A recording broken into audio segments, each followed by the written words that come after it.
Ma, you see this? No. Holy shit! What the hell is that?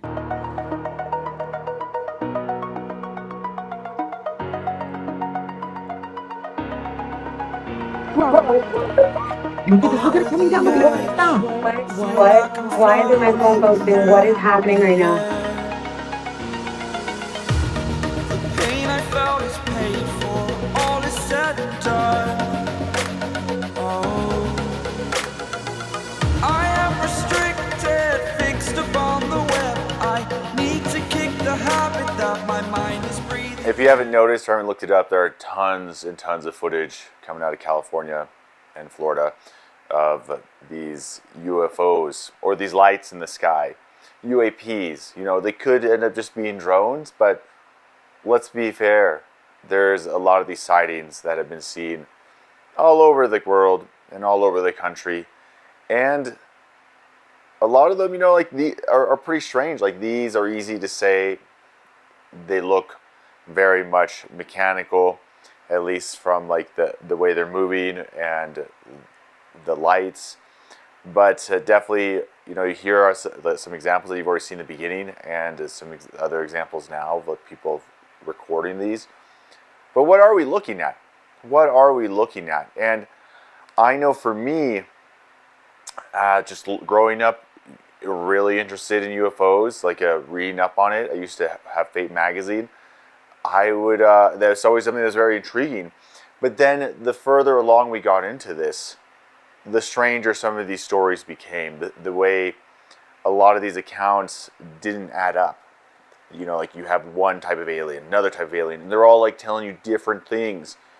And then it got even further where you're seeing UFOs and things like Sasquatch coming out, and other types of bizarre phenomena, like to the point where it's very difficult to accept the paradigm that's been built that these are extraterrestrial in origin, using technology to get here to interact with us or observe us or whatever, you know, benevolent or nefarious like reasons they may have to be here.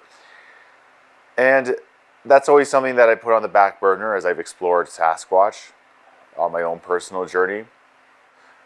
But along the way, you know, building this channel, interviewing people with Glenn, other strange reports happen around where UFOs are, not just UFOs. You know, you see orbs, you see cryptids, other strange things, like people have seen like a massive like hyena-like creatures, dogmen. We have one person that's seen like a giant tarantula as big as their vehicle. And as much as we'd like to dismiss it, at least I would, and I did, because I just wasn't ready yet to investigate that. It begs the question, maybe we're seeing a different phenomena going on. I remember the first time I got a different perspective was when I was younger, reading a book called The Caves, Caverns, and Calderons by William Mott.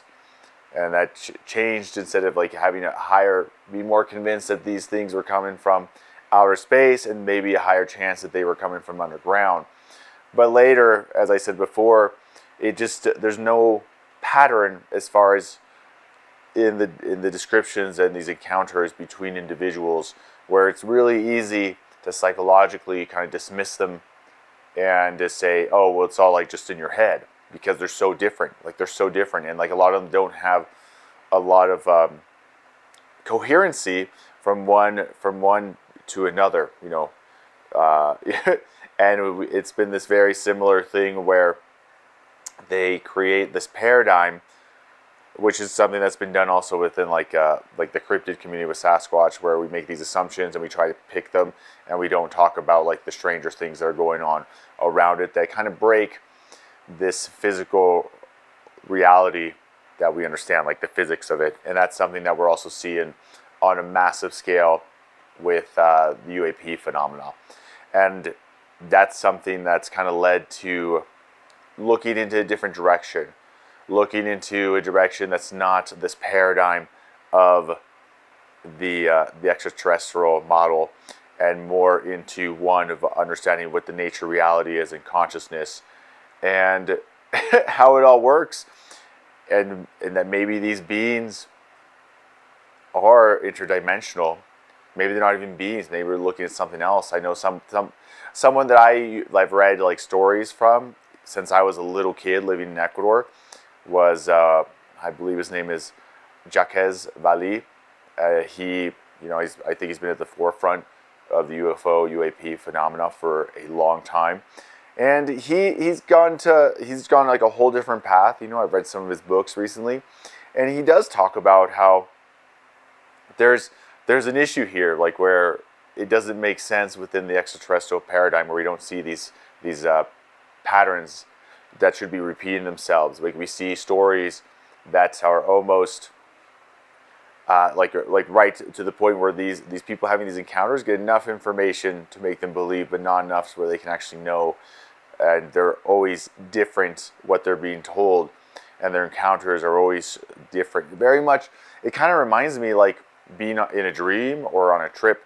When people talk about like what is it, the robotic elves or something with like DMT.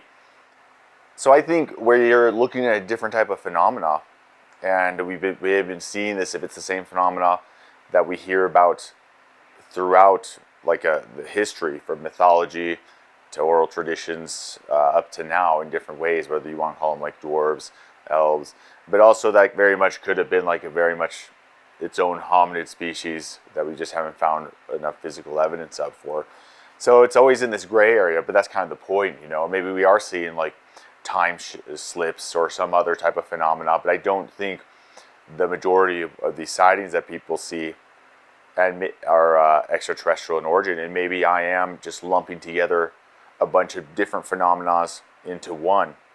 I don't know for sure, but I like how Jacques, the way he puts it, and I guess what it reminded me of most is like almost like there's like this barrier where we kind of get like pushed back, and it's like reality's manipulated around us to get like just give us enough information to make us go the other way or make us think a certain thing. And it kind of makes me think of and I like, this is just me in the like a precursor to like trying to understand this concept, like being in a video game and you get to an area of the video game, or in this case reality, and you get to a wall, right? Because there isn't something further out there, because it's in like a video game, and so you have like a stopping point. Even it looks like it continues, and the stopping point like forces you to go back. And in some games, like like there's something that will come out and try to get you or dissuade you, or you just go in it and you just pop back out somewhere further in the game where you can't go further. So it's almost like there's almost like a sense of humor to these encounters, very much like what's going on at Skinwalker Ranch, where it almost seems like reality itself is responding, or some type of consciousness, like a more powerful one that can manipulate reality, that's interacting with the people there. And I think that might be what we're seeing. At least that's what I want to explore with this phenomena. Because the question is, let's just say that is the case. Let's say Jacques and these other investigators in the phenomena, also about like consciousness, physics. Like what we're seeing is something that's like just like able to bend reality and influence what we see and what we perceive. What does that mean? And I know that's kind of like a scary question to ask. It's like opening up like a whole can of worms. But what does that mean? And what does that mean then for these individuals that have had these experiences?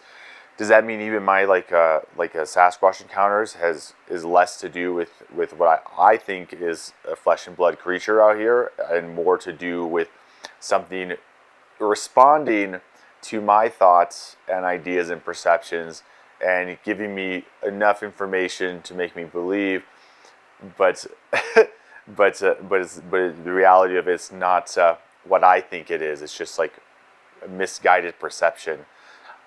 And I don't know how I feel about that. And I know this can be looked at in many different ways, but this is something that is ongoing and something that might be interconnected between, you know, like when we see ghosts, when we see like strange like apparitions, shadow people, like cryptids, UAPs, orbs, you know, like they all seem to me to be like happening in the same regions, but maybe this is happening everywhere.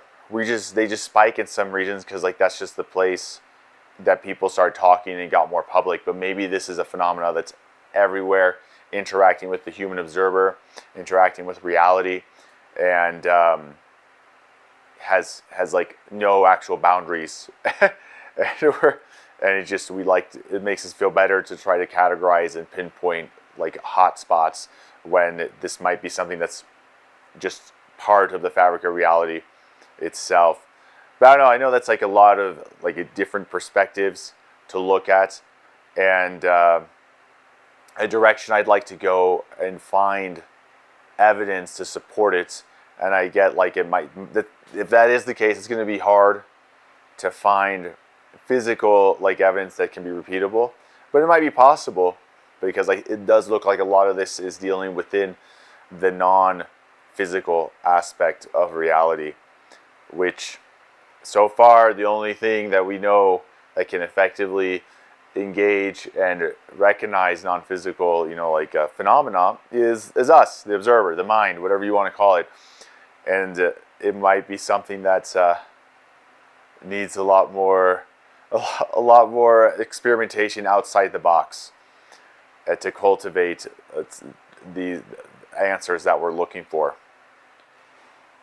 So I know this can go in many directions. I know this might be hard for a lot of viewers to do, but if you've had like just very peculiar and very strange encounters, like things that are hard to talk about because there's no way to build a framework around them within our understanding of reality, I'd like to hear about them. Because basically under this model and this perspective, what this means is that anything it could potentially be like possible as far as like you perceive, as far as like this physical reality is very malleable.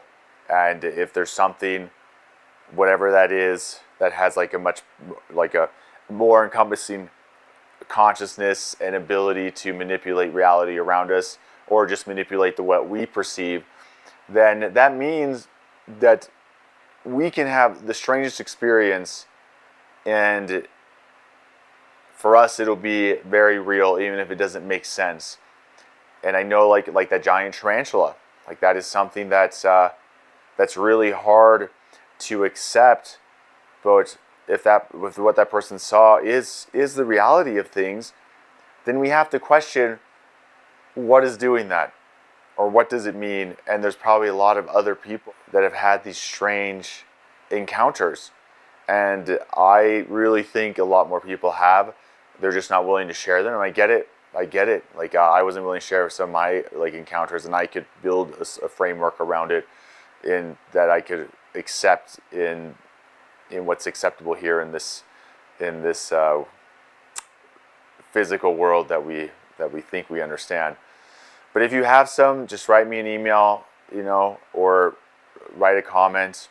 It can be totally anonymous. I just want to build like this database to find these patterns, because I think Jacques is really onto something. I think the other people are going in this direction, which is more fantastical than UFOs or from extraterrestrials from a different world.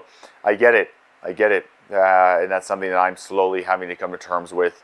The more I analyze this, the more I investigate it as well. That we're seeing a phenomenon that's probably really very normal, have been happening forever, and we're just starting to accept it and starting to admit that it's around. So anyway, like, subscribe. We're going to keep exploring this and find out answers. You know, maybe get some of these authors and people that have these very unique perspectives that have been diligently exploring these phenomena for much longer than me and most people, and get some new perspectives that are hopefully, like I said, I like them to be testable, something that we can try out and get some results from. So thank you so much, and we'll see where this goes. Have you seen a UAP?